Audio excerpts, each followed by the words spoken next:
A los 18, mis padres me llamaron el error de la familia. Me fui esa noche con $50 y una mochila. Mi nombre es Isabella Isa Montenegro, y la noche en que mi vida se partió en dos comenzó con una broma. Tenía 18 años cuando mi madre les dijo a sus amigas que yo era el error de la familia. Mi padre se rió, me señaló al otro lado del comedor y dijo, ella es el 1%, como si fuera una estadística defectuosa, no mi hija. La mesa estalló en risas. Las copas de champán tintinearon. Alguien incluso se secó una lágrima porque se reía demasiado. Yo me quedé allí, sosteniendo una bandeja de aperitivos que ella me había endosado, vestida con un traje barato que compré con mi propio sueldo, mientras me usaban como su entretenimiento. Yo no era una invitada en esa fiesta. Yo era el chiste.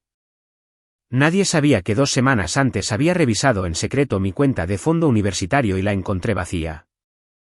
Nadie sabía que los había oído decir, no se preocupen por ella. Ella encontrará alguna solución. Siempre lo hace. Esa noche, cuando mi madre puso los ojos en blanco y añadió, intentamos con ella, pero no todos nacen para ser ganadores, algo dentro de mí finalmente se rompió. No lloré delante de ellos. No grité.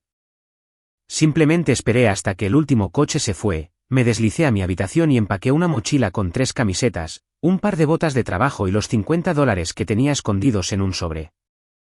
Salí de mi casa a la 1:17 de la madrugada, caminé más allá de los céspedes cuidados y las luces del porche, y no miré atrás. Durante 9 años, me mantuve ausente. Construí una nueva vida ladrillo a ladrillo hasta la noche en que alguien golpeó mi puerta y escuché las voces que juré no volver a oír nunca más, filtrándose a través de la madera. Necesitamos hablar. Abre, por favor. 9 años después, ya no era la chica asustada con una mochila. Tenía 27 años y vivía en un apartamento pequeño pero sólido de 2 habitaciones en el lado industrial de Houston, Texas. En lugar de un dormitorio universitario, entré a mi vida por el camino difícil, obras de construcción, cinturones de herramientas y alarmas a las 5 de la madrugada. Comencé como la persona que nadie quería en el equipo, la chica que no parecía capaz de cargar una escalera, y me abrí camino hasta convertirme en electricista titulada. Mientras mis padres solían presumir del futuro real de mi hermano, yo era quien cableaba hospitales, escuelas y torres de oficinas, viendo cómo edificios enteros se iluminaban porque yo había hecho bien los cálculos. Mis días comenzaban antes del amanecer en sitios polvorientos y terminaban con clases nocturnas en la escuela técnica del centro. Aprendí a leer planos, calcular cargas, solucionar problemas de paneles y, lo más importante, a ser la persona de la que otros dependían cuando todo se quedaba a oscuras. Con el tiempo, obtuve mi licencia y escalé más alto. Literalmente, me uní a un equipo comercial que manejaba proyectos de gran altura. Colgarme del costado de un edificio de 30 pisos en un arnés, sudando en un verano texano, se sentía más seguro que la sala de estar de mis padres. A los 25 años, había sido ascendida a electricista principal en proyectos más pequeños. A los 26, tenía un socio comercial, un ingeniero tranquilo y astuto que creía lo suficiente en mí como para fundar Montenegro y Soto Soluciones Eléctricas. Nos especializamos en sistemas complejos de edificios inteligentes, cosas que requerían cerebro y manos firmes, no solo fuerza bruta. Contratamos aprendices que me recordaban a mí a los 18, sin dinero, subestimados, hambrientos. 2 veces al mes, era voluntaria en un centro comunitario, enseñando seguridad eléctrica básica y reparaciones del hogar a adolescentes que pensaban que sus únicas opciones eran la comida rápida o los problemas. Les dije lo que nadie me había dicho a mí, que aprender un oficio no es un premio de consolación. Es poder, literal y figurativamente. En el papel, mi vida se veía bien. Una empresa en crecimiento, algo de dinero ahorrado, una camioneta destartalada que funcionaba porque yo sabía cómo repararla. Pero hay algo que la gente no te cuenta sobre escapar de una familia tóxica, tu cuerpo puede irse mucho antes de que tu mente se ponga al día. Algunas noches, incluso después de un turno de 12 horas, me acostaba despierta en mi oscura habitación, mirando el techo, escuchando ecos de esa fiesta, error familiar, 1%. No importaba cuántos edificios cableara o cuántas inspecciones pasara, una pequeña y terca parte de mí seguía preguntándose si solo estaba fingiendo. Si alguna vez te has desconectado de tu familia y aún escuchas sus voces en tu cabeza, sabes exactamente a qué me refiero. Las cosas cambiaron el día en que una carpeta gruesa aterrizó en mi escritorio. Era un paquete de licitación para un desarrollo de casas adosadas de lujo en un suburbio a las afueras de Houston. Techos altos, salas multimedia, oficinas en casa. Todo el folleto parecía la vida que mis padres solían adorar. El nombre de la urbanización hizo que mi estómago se hundiera, Rincón de Sauces. No había pensado en ese lugar en años, pero un vistazo al plano del sitio y mi piel se erizó. La carretera principal pasaba justo por una rotonda que conocía mejor que cualquier plano, la calle donde crecí. Por un momento, solo miré el mapa, mi bolígrafo congelado en mi mano. Casi podía ver la ruta exacta que mi yo de 18 años había tomado esa noche, la mochila clavándose en mis hombros mientras los aspersores chisporroteaban sobre céspedes perfectos. ¿Estás bien?, preguntó mi socia, asomando la cabeza por mi oficina. Forcé una sonrisa. Sí, solo es un área familiar. Presentamos la oferta de todos modos, no porque quisiera volver, sino porque mi empresa necesitaba contratos como este para ascender. Cuando el desarrollador aceptó nuestra propuesta, me dije a mí misma que era solo otro proyecto, acero, conductos, horarios, números, no sentimientos. La primera vez que conduje hasta allí, casi doy la vuelta en la salida de la autopista, pero no lo hice. Conduje por filas de casas adosadas a medio construir hasta que llegué a la oficina móvil, me registré y me puse a trabajar. Más tarde, mientras revisaba los registros de la propiedad para los cálculos de carga, la curiosidad venció al miedo. Tecleé la antigua dirección de mis padres. Lo que apareció no fue lo que esperaba. La casa seguía a su nombre, pero apenas, múltiples refinanciamientos, una segunda hipoteca, una línea de crédito con garantía hipotecaria al máximo y morosa. Páginas de gravámenes. Mi pecho se tensó, no con simpatía, sino con un frío y agudo reconocimiento. Las mismas personas que una vez me dijeron, no vamos a pagar la escuela técnica, se supone que debes aspirar a más, habían exprimido cada dólar de capital de su casa, y aún así no se habían puesto en contacto conmigo, ni para disculparse, ni para preguntar cómo estaba, nada. Cavé más profundo y encontré algo que hizo que mis dedos temblaran sobre el teclado, un comprobante de retiro del año en que cumplí 18, de la cuenta etiquetada Fondo Universitario de Isabella. El saldo exacto que había desaparecido misteriosamente cuando lo revisé. Estaba allí, en blanco y negro, con una nota en la línea de concepto, emergencia familiar para R, la inicial de mi hermano. Así que no había sido un error del banco. No había sido la inflación o las comisiones, como mi padre había encogido los hombros una vez. Habían tomado mi futuro y lo habían convertido en el salvavidas de él. Conduciendo de regreso a Houston, mientras el sol se ponía detrás de los tejados a medio terminar, me di cuenta de algo importante. No solo me habían llamado un error. Habían invertido en esa idea. Habían puesto dinero detrás de ella. Y ahora las cuentas se estaban poniendo al día con ellos. Me dije que no importaba. Había terminado con ellos. Eran solo nombres en un informe de impuestos sobre la propiedad. Pero en la madrugada, cuando mi teléfono vibraba con alguna notificación aleatoria, mi corazón aún daba un salto. Echaba un vistazo a la pantalla, esperando ver un número que reconociera. Durante 9 años, se habían mantenido en silencio, sin llamadas, sin correos electrónicos, sin estamos orgullosos de ti. Y entonces, un miércoles cualquiera. El silencio terminó. La primera señal fue un correo electrónico que llegó a la bandeja de entrada de mi empresa. El asunto era solo mi nombre completo, como una etiqueta, Isabella Montenegro. La dirección era genérica, nada que gritara familia. Pero el mensaje me golpeó como una sobrecarga de voltaje. Isabella, soy tu madre. Encontramos tu negocio en línea. Necesitamos hablar. Es urgente. Había un número de teléfono que no había visto en casi una década.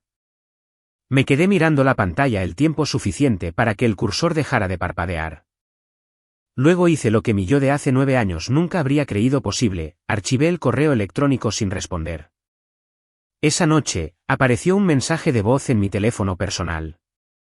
De alguna manera, también habían conseguido ese número. Isa, soy papá. Sé que estás enojada. Nos lo merecemos, pero por favor llámanos. Necesitamos tu ayuda. Su voz sonaba más vieja, más delgada, con una ronquera que no reconocía. Escuché una vez, lo borré y volví a marcar dibujos. La negación es poderosa. Puedes convencerte de que si no respondes, un problema no existe. 2 días después, alguien presionó el timbre de mi apartamento con tanta fuerza que el cableado zumbó. Estaba sentada en el sofá con un plato de sobras en el regazo cuando el timbre sonó una y otra vez, seguido de golpes fuertes. Mi tenedor se congeló a medio camino de mi boca.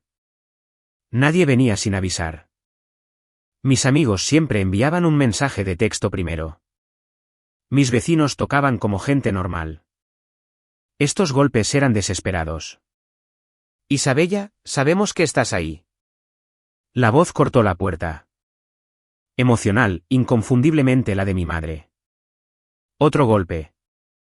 Luego la voz de mi padre, áspera por los bordes. Las palabras de mi propio gancho, las que solo había escuchado en mis recuerdos, estaban sucediendo de repente en mi propia puerta. Dejé el plato con manos temblorosas y caminé hacia la puerta como si me acercara a un panel que no estaba seguro de si estaba desenergizado. Pude ver sus sombras bajo el umbral, 2 siluetas donde antes había 4. No, hermano. Descorrí el cerrojo, abrí la puerta lo suficiente para ver sus rostros. Las personas que estaban allí no eran los anfitriones glamorosos de hace 9 años. El tiempo había sido ocupado. El cabello de mi padre era más gris que castaño. Sus hombros estaban caídos como si cargaran un peso invisible. El maquillaje de mi madre no podía ocultar las profundas líneas grabadas alrededor de su boca, ni la forma en que sus ojos se movían más allá de mí hacia el apartamento, como si estuviera comprobando si el éxito tenía olor. Hola, dije, con la voz plana. Sin abrazo, sin lágrimas, solo esa palabra. El labio de mi madre tembló. Isa, te ves diferente. Eso pasa cuando creces, respondí. ¿Qué quieren?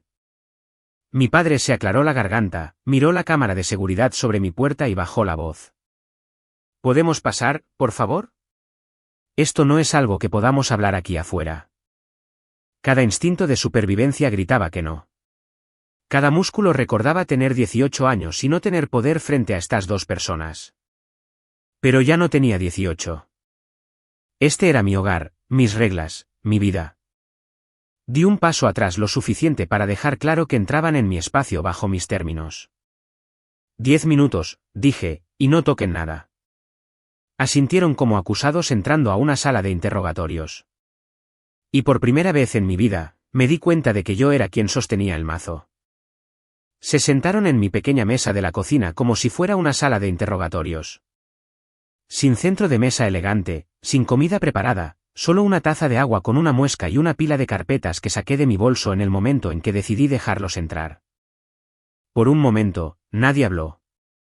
Los ojos de mi madre recorrieron el apartamento, las botas de trabajo junto a la puerta, la licencia de electricista enmarcada en la pared, la pila de libros de códigos en el mostrador. Así que aquí es donde has estado, dijo, como si estuviera evaluando una habitación de hotel que no le gustaba mucho. Trabajando con cables. El viejo desprecio seguía ahí, más suave, pero familiar. Mi padre la miró y tomó la palabra. Isabella, no estamos aquí para juzgar tus decisiones. Estamos aquí porque necesitamos tu ayuda. Me recosté en mi silla. Han tenido 9 años para necesitar mi ayuda. No llamaron cuando dormía en una camioneta prestada. No llamaron cuando trabajaba turnos de 16 horas y comía sándwiches de gasolinera. ¿Por qué ahora? Mi padre exhaló, sus hombros se hundieron. Porque las cosas se han puesto feas. ¿La casa? He visto los gravámenes, lo interrumpí. Ambos giraron la cabeza hacia mí. Toqué la carpeta frente a mí. Registros públicos, múltiples refinanciamientos, segunda hipoteca, ELOC. Exprimieron cada centavo de ese lugar. Esa fue su elección. Mi madre se crispó. Teníamos que ayudar a tu hermano, su negocio. Se refieren al negocio para el que vaciaron mi fondo universitario, deslicé una copia impresa del comprobante de retiro sobre la mesa. Su fachada no pudo ocultar el modo en que su rostro se puso pálido. Nunca se suponía que vieras eso, susurró ella. Exacto, dije. Me llamaron el error familiar frente a toda una sala de gente y luego cobraron mi futuro para encubrir al verdadero orgullo de la familia. Y ahora están aquí, así que vayamos a la parte en la que me dicen lo que quieren. Mi padre tragó saliva. El banco está exigiendo el pago. Estamos atrasados en todo. Si perdemos la casa, lo perdemos todo. La reputación de tu madre en la iglesia, mi posición con los clientes, nuestra jubilación. Solo necesitamos a alguien con buen crédito e ingresos estables para ser codeudor de un préstamo de reestructuración. Tienes un negocio ahora. Dijeron que si firmas, podemos salvar la casa. La audacia habría sido graciosa si no hubiera sido tan familiar. A ver si entendí bien, dije lentamente. Quieren que yo, el error familiar, me ate legalmente a la deuda que ustedes crearon para salvar la casa que robaron de mi fondo universitario para proteger, después de ignorarme durante casi una década. Los ojos de mi madre se llenaron de lágrimas.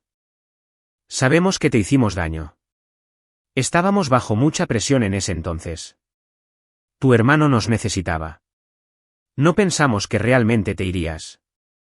Pensamos que lo superarías. Ese es el problema, dije, mi voz baja. Nunca pensaron. Nunca me respetaron lo suficiente como para imaginar que podría elegirme a mí. Podía sentir la ira vibrando bajo mi piel, pero mantuve mi tono firme. Años de tratar con voltajes peligrosos me habían enseñado a mantener las manos tranquilas incluso cuando mi corazón latía rápido. Construí esta vida sin ustedes. Cada licencia, cada contrato, cada dólar, lo gané sin su ayuda. No solo me fallaron. Me sabotearon activamente y luego se rieron de ello. Mi padre se inclinó, la desesperación tiñendo su voz. Nos estamos disculpando ahora. ¿Eso no cuenta para algo? Mantuve su mirada. Una disculpa son palabras. Las consecuencias son acciones. Vinieron aquí porque tienen miedo de perder su casa, no porque de repente se dieron cuenta de que yo merecía algo mejor. El silencio se instaló pesadamente entre nosotros. Afuera, un camión pasó retumbando. Alguien arriba cerró una puerta de golpe. En mi cocina, el tiempo parecía haberse espesado. Esto es lo que estoy dispuesta a hacer, dije finalmente. Iré con ustedes a la reunión del banco. Escucharé. Haré preguntas, pero no prometo firmar nada. Y antes de que eso suceda, antes de cualquier decisión adulta sobre deudas, casas o futuros, se sentarán y escucharán lo que realmente me costó salir de su puerta principal con $50 y una mochila. Sin interrumpir. Hicimos lo mejor que pudimos. Solo escuchar. Si no pueden manejar eso, pueden irse ahora y llevarse su ejecución hipotecaria con ustedes. Mi madre abrió la boca para discutir, luego la cerró. Por primera vez en mi vida, parecía genuinamente insegura de sí misma. De acuerdo, dijo en voz baja. Habla. Y lo hice. Les hablé de las noches que dormí en la camioneta de un compañero de trabajo porque no podía pagar el alquiler y la gasolina. De haberme electrocutado en un sitio de trabajo porque un tipo mayor olvidó bloquear un interruptor y pensó que era divertido ver a la chica sobresaltarse. De estudiar a la luz de un faro frontal porque la luz de mi habitación se había cortado 3 veces en un año. Vi sus rostros mientras escuchaban por primera vez lo que su broma en esa fiesta había puesto en marcha. Cuando terminé, mi madre se secó los ojos. Estábamos equivocados, dijo con voz ronca. Fuimos crueles. Ojalá pudiéramos retroceder el tiempo. Creí que lo deseaba. No creí que quisieran cambiar lo suficiente como para respaldarlo con acciones. Quizás tengan la oportunidad, dije, pero no de la manera que creen. Después de que se fueron, mi apartamento se sintió demasiado silencioso. Le envié un mensaje de texto a la única persona que se había ganado asientos de primera fila para mi desastre. Maya, te necesito, escribí. Es sobre mis padres. 20 minutos después, mi mejor amiga estaba en mi sofá, con leggings y una sudadera enorme, un bote de helado en una mano y una libreta legal en la otra. Bien, dijo, haciendo clic con un bolígrafo. Cuéntame todo. Y sí, traje bocadillos y papel. No entraremos a esto sin preparación. La puse al día sobre los correos electrónicos, el mensaje de voz, el enfrentamiento en la cocina, la solicitud del banco. Escuchó, con las cejas cada vez más fruncidas con cada detalle. Así que quieren que sujetes tu buen crédito a su barco que se hunde, resumió. Clásico. Son mis padres, dije, odiando lo pequeño que sonaba mi voz. Una parte de mí siente que debería ayudar. Otra parte quiere ver cómo el banco se queda con la casa y enviarles una tarjeta de buena suerte. Maya inclinó la cabeza. ¿Qué quieres realmente, Isa? No lo que una buena hija se supone que debe hacer. ¿Tú? La pregunta quedó suspendida entre nosotras como un cable expuesto. Pensé en esa chica de 18 años en la fiesta, muñecas doloridas por cargar bandejas mientras todos se reían. Pensé en los adolescentes en el centro comunitario garabateando notas mientras les enseñaba a no quemar sus casas al reemplazar enchufes. Pensé en cuántas veces le había dicho a otra gente, no estás obligada a prenderte fuego para mantener a alguien más caliente. Quiero que sientan lo que yo sentí, admití. No físicamente. No quiero que salgan heridos. Solo quiero que finalmente entiendan que puedes perder gente, que las acciones tienen consecuencias, que no puedes apostar con la vida de tus hijos y luego esperar un salvavidas. Maya asintió lentamente. ¿Entonces en realidad no quieres venganza? ¿Quieres rendición de cuentas y límites? Y por una vez, ¿quieres que las cuentas cuadren? Ella golpeó la libreta con el bolígrafo. Entonces necesitarás más que emociones. Necesitas información. Necesitas otro testigo. ¿Has hablado con tu hermano? La pregunta me sacó el aire de los pulmones. No habíamos hablado de verdad en años. Lo último que supe fue que su negocio había fracasado. Nunca dijeron esa parte en voz alta, pero vi un archivo en línea. Supuse que lo protegerían hasta el final.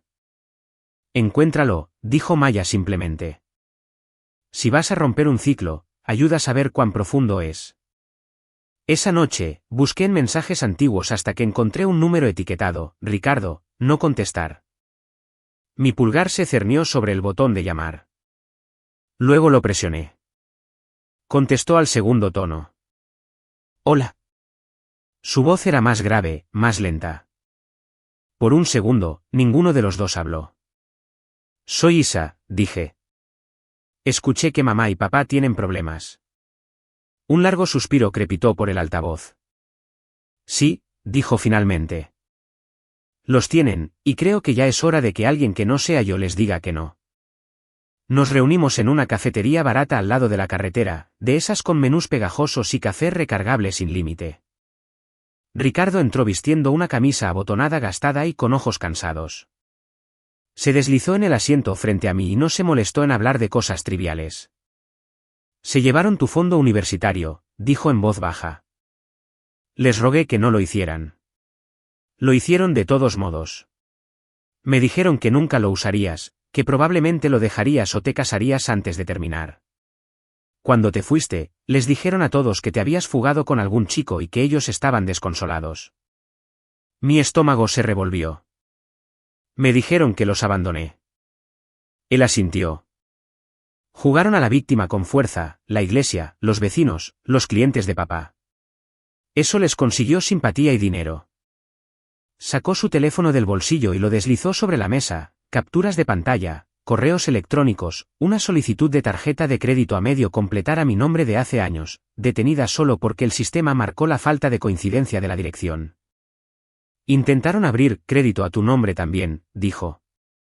Cuando no funcionó, se quejaron de lo ingrata que eras por dejarlos con toda la responsabilidad. El calor brotó detrás de mis ojos. No porque estuviera sorprendida, sino porque no lo estaba. Ricardo me observó, luego suspiró. No estoy aquí para defenderlos.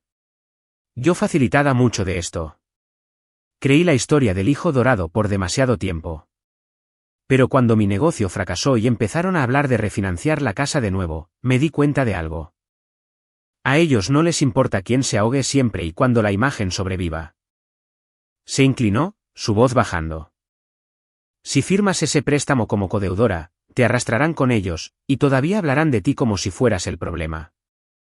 Entonces, ¿qué hacemos? pregunté. Por primera vez desde que aparecieron en mi puerta, dije nosotros. La respuesta de Ricardo fue simple. Dejamos de jugar con sus reglas.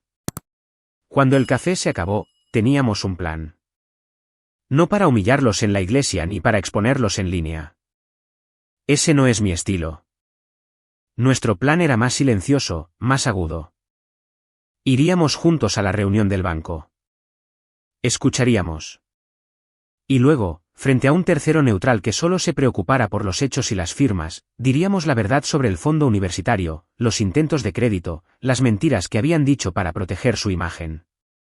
Y ambos nos negaríamos a firmar nada. No por despecho, sino por autopreservación, acciones, consecuencias. Por una vez, la ecuación sería honesta. La reunión bancaria se llevó a cabo en una sala de conferencias con mala iluminación fluorescente y una vista al estacionamiento. Mis padres se sentaron en un lado de la larga mesa, aferrándose a una pila pulcra de papeles en las manos del otro. Ricardo y yo nos sentamos en el otro, separados de ellos por una libreta legal, un vaso de agua y 9 años muy ruidosos. La oficial, una mujer de unos 40 años con ojos cansados y un traje más elegante de lo que la sala merecía, hizo clic con su bolígrafo y fue directo al grano. Señor y señora Montenegro, hemos revisado su solicitud. Como discutimos por teléfono, su relación ingreso-deuda es complicada. Incluir a su hija como codeudora podría mejorar sus posibilidades, pero necesitaré su consentimiento. Hoy se trata de asegurar que todos comprendan los riesgos. Mi padre me sonrió, la misma sonrisa que solía dar a sus clientes. Lo entendemos. Isabella entiende que somos familia y la familia se ayuda. Mantuve su mirada. De hecho, eso es de lo que estamos aquí para hablar. Durante los siguientes 10 minutos, la oficial de préstamos nos detalló los números, pagos omitidos, intereses en aumento, el cronograma de ejecución hipotecaria si el préstamo no se aprobaba. Mi madre se secó los ojos con un pañuelo, mirando a la oficial cada pocos segundos para asegurarse de que las lágrimas fueran notadas. Cuando la mujer finalmente se volvió hacia mí y dijo, entonces, Isabella, ¿estás preparada para asumir la responsabilidad legal si tus padres incumplen? La sala quedó tan silenciosa que se podía oír el zumbido del letrero de salida. No respondí de inmediato. En cambio, abrí una carpeta y deslicé una fotocopia sobre la mesa. Antes de responder a eso, creo que falta algo de contexto. En la parte superior de la pila estaba el comprobante de retiro de mi fondo universitario.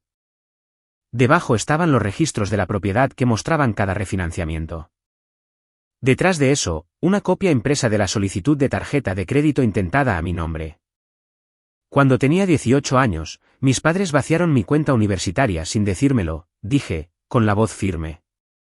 La usaron para cubrir las deudas del negocio fallido de mi hermano. Cuando me fui de casa después de ser humillada públicamente, les dijeron a todos que me había fugado y se pintaron como las víctimas. Años más tarde, intentaron abrir crédito a mi nombre sin mi consentimiento. No se han puesto en contacto conmigo en ningún momento para hacer las paces hasta que necesitaron a alguien con un buen puntaje de crédito para salvar esta casa. Las cejas de la oficial de préstamos se alzaron. Escaneó los papeles. Profesionalismo luchando contra la incredulidad. ¿Es esto exacto?, les preguntó a mis padres. Mi madre farfulló. Nosotros. Esas fueron decisiones familiares. Hicimos lo que teníamos que hacer. Ella está torciendo las cosas para hacernos quedar mal. ¿Por qué haría eso? Ricardo intervino en voz baja. Todos los ojos se volvieron hacia él. Yo estuve allí, dijo. Si tomaron su fondo universitario. Si intentaron abrir cuentas a su nombre. Si les dijeron a todos que ella los abandonó. Y ahora le están pidiendo que arregle el desastre. Soy su hijo, y yo tampoco firmaré. El rostro de mi padre se contorsionó. Tú también, espetó. Después de todo lo que hemos hecho por ti. La mandíbula de Ricardo se apretó. Ese es el punto, papá. Todo lo que hicieron fue por la apariencia, no por nosotros como personas. No invirtieron en nosotros. Invirtieron en su imagen. La oficial de préstamos se aclaró la garganta. No puedo opinar sobre su dinámica familiar, dijo.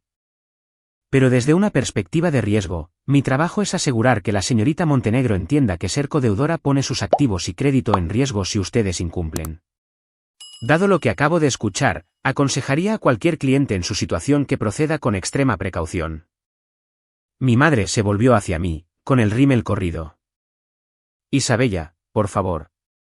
Si perdemos la casa, yo estaré humillada. La gente hablará. Tendré que enfrentar a todos en la iglesia. Tendremos que mudarnos a algún apartamento. Somos demasiado viejos para empezar de nuevo. Ahí estaba. No, lamentamos lo que te hicimos. No, queremos arreglar las cosas. Solo, yo estaré humillada. Pensé en mi yo de 18 años parada en esa sala mientras se reían y me llamaban un error. Pensé en dormir en una camioneta, en las inspecciones fallidas y en los días largos, y la primera vez que un edificio pasó la inspección porque yo lo había hecho bien. No son demasiado viejos para empezar de nuevo, dije en voz baja. Están demasiado acostumbrados a que nunca les digan que no. Mi padre golpeó la mesa con la mano. ¿Realmente vas a dejar que tus padres terminen en la calle? No, dije. Voy a dejar que ustedes terminen donde sea que sus decisiones los lleven. Hay una diferencia. Me volví hacia la oficial de préstamos. No voy a ser codeudora. La mujer asintió, imperturbable. Entendido. Sin codeudor y dadas sus finanzas actuales, me temo que tendremos que denegar el préstamo de reestructuración. Sin embargo, puedo conectarlos con un consejero financiero que puede ayudarles a planificar los próximos pasos. Mi madre soltó un pequeño sonido de sorpresa, como si el universo mismo le hubiera dado una bofetada. No puedes hacer esto, susurró. Somos tus padres. Por primera vez, no sentí culpa por esas palabras. Sentí claridad. Ser mis padres se suponía que significaba protegerme, no vender mi futuro al mejor postor. Dije, ustedes me enseñaron que la familia puede ser la gente que más te hiere. Tuve que salir y aprender que la familia también puede ser la gente que eliges, los que aparecen sin preguntar qué obtienen a cambio. Me puse de pie, recogiendo mis papeles. No estoy haciendo esto para castigarlos.